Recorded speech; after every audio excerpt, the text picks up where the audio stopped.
이제 선포된 하나님의 율례를 근거로 하여 마침내 하나님과 이스라엘 사이에, 백성들 사이에는 선민 언약을 체결하게 됩니다. 자, 모세를 부르시고 율례를 반포하며 언약의 체결을 준비한 후에 언약서를 낭독하고 백성들은 재서약합니다. 자, 그리고 그 언약의 체결한 후에 다시 한번 확인한 후 기념 식사 만찬으로 이어지는 말씀입니다. 자, 오늘 1절과 2절을 보시면 하나님께서 모세를 부르실 때에 아론과 또 아론의 그 두 아들 나답과 아비후와 70인의 장로와 함께 하나님께 올라와서 멀리서 경배하도록 하셨습니다. 자, 그리고 오직 모세만 하나님 앞으로 가까이 나오도록 허락하셨어요. 자, 하나님의 허락 없이 하나님께 가까이 나아가면 그 사람은 죽음을 면할 수가 없었습니다. 자, 그래서 하나님 앞으로 나아가는 그 제사에서 하나님은 이스라엘 백성들에게 반드시 중재자를 통해서, 즉 그 중재자가 누구입니까? 바로 제사장이죠. 그 제사장을 통해서 하나님 앞으로 나아가도록 하셨어요. 그러니까 즉 이스라엘 백성들은 하나님께 나갈 때에 반드시 인간 중재자가 필요했던 것입니다. 자, 인간이 범죄하기 이전이니까 아담과 하와가 범죄하기 이전에는 하나님과 사람 사이에 중재자가 필요가 없었습니다. 자, 스스로 자유롭게 하나님 앞에 나아가며 하나님과 교제하고 하나님 안에서 풍성한 생명을 누릴 수가 있었습니다.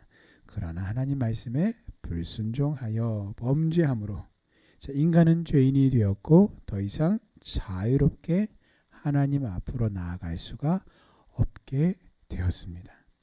자, 그러나 이와 같은 구약의 성도들과는 달리 오늘 교회인 성도는 생명의 주인이신 하나님께 자유롭게 나아가며 그래서 깊고 은밀한 은혜의 교제를 나눌 수가 있게 되었습니다.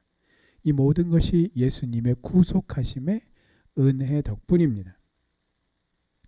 그 어떤 두려움도 없이 우리가 그 어떤 인간 중재자의 도움 없이 자유롭게 생명의 주인이신 하나님 앞으로 나아갈 수 있게 되었으니 이야말로 은혜 중에 은혜입니다. 자, 이것이 가장 큰 은혜임을 우리가 늘 고백하되 감사로 고백하고 찬양으로 고백하는 우리 성도님들 다 되시기를 주님의 이름으로 축원합니다. 자, 산에서 내려온 모세는 하나님의 모든 말씀과 율례를 백성들에게 전하였고 백성들은 한 마음으로 한 뜻이 되어서 여호와께서 말씀하신 모든 것을 우리가 준행하겠습니다 라고 그렇게 답변합니다. 이것이 바로 신앙 고백인 것이죠.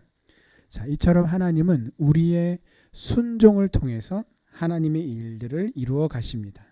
즉 우리가 하나님의 말씀을 따라서 순종할 때, 온전히 순종할 때에 하나님의 은혜의 역사가 이루어지는 것입니다.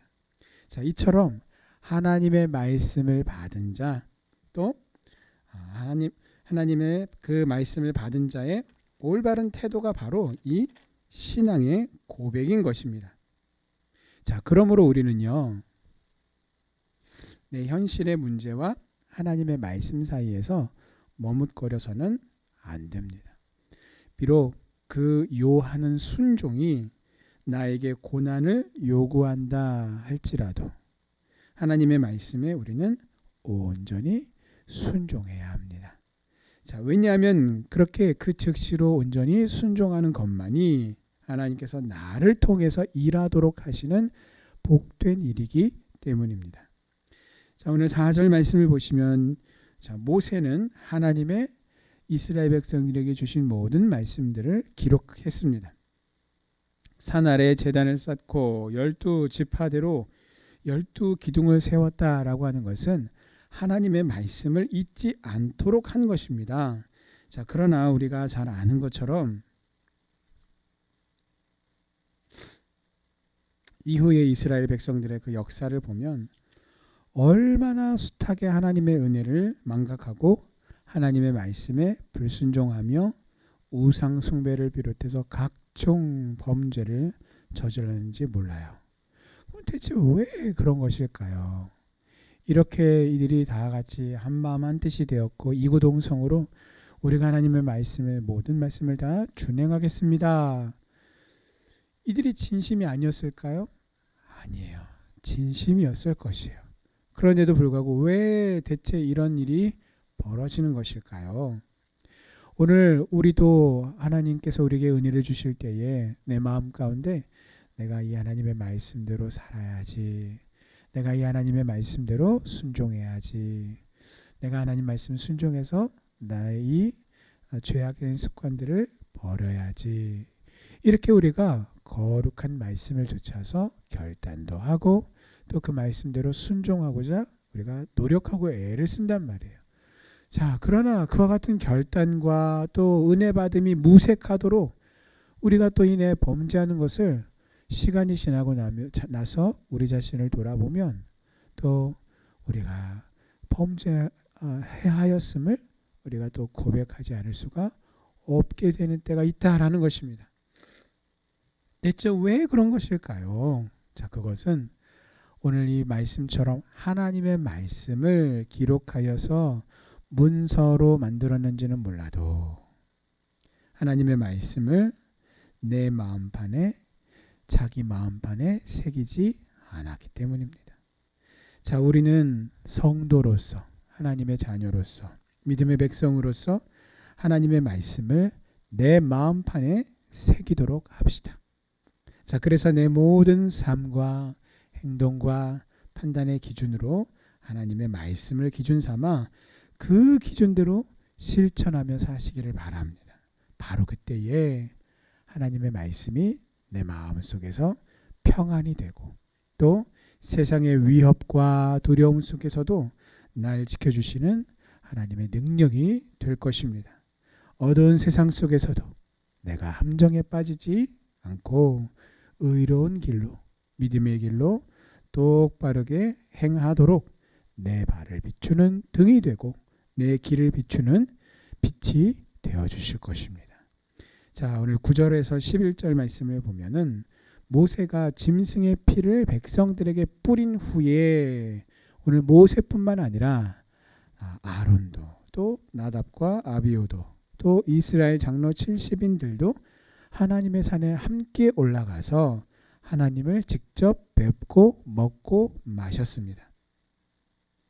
자, 이 장면은요, 앞장인 출애굽기 19장에서 산의 사면에 그 지경을 정하고 그 지면에 경계에다가 선을 그어서 아무도 접근하지 못하도록 하셨던, 그렇게 막았던 것과는 완전히 다른 모습입니다.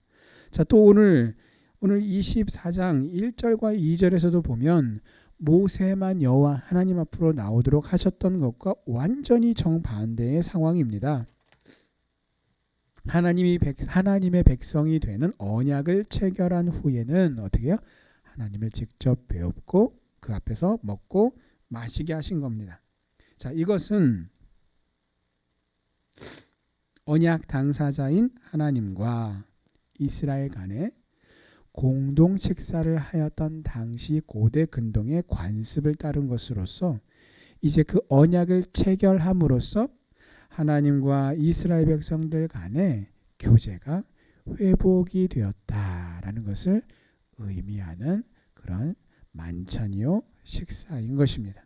그래서 이 식사는 장차 앞으로 예수 그리스도의 피로 하나님과 새 언약을 맺게 된 성도들이, 오늘 우리 성도들이 자유롭게 하나님 앞으로 나아가며 하나님과 교제를 나누게 될 것이다 라는 것을 미리 보여주는, 미리 예표하는 사건인 것입니다. 자, 예수님이 흘리신 피는 바로 언약의 피입니다. 하나님과 인간 사이를 가로막는 죄의 문제가 사라졌고 모든 간격 또한 사라져 버렸습니다. 자, 그러므로 예수 그리스도의 보혈의 공로로 죄 사함을 받고 새로운 언약의 백성이 된 우리가 날마다 힘써야 하는 것이 있어요. 그래서 우리가 세상을 살아가는데 어떤 사람들은 이런 어떤 그런 그 의미를 가지고 살아가고, 또 어떤 사람들은 또 저런 곳에서 힘을 얻고 소망을 가지고 살아가고, 사람들마다 다 소망거리들이 다 달리 있습니다.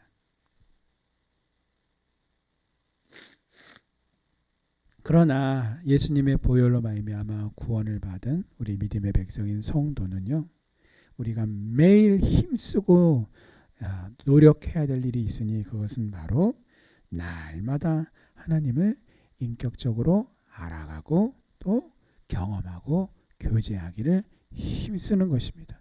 그러기 위해서는 우리가 믿음으로 살지 않으면 그렇게 할 수가 없어요. 그래서 예수를 믿으면 구원을 받는다라고 하는 것이 단지 우리가 죽음을 통해서 구원을 받는다라고 하는 어떤 그런 의미만이 아니요, 죽은 후에만 우리가 해당이 되는 사건이 아니라, 이 죄 많은 세상에 살면서도 하나님과의 깊은 인격적인 교제, 풍성한 은혜의 교제 속에서 우리를 점점 더 예수님을 닮아가게 하시는 하나님과의 그 풍성한 은혜의 교제를 실제적으로 누리는 것임을 우리에게 보여주고 증거하는 것이 오늘 우리가 믿음으로 살아야 하는 성도로서의 사명인 것입니다.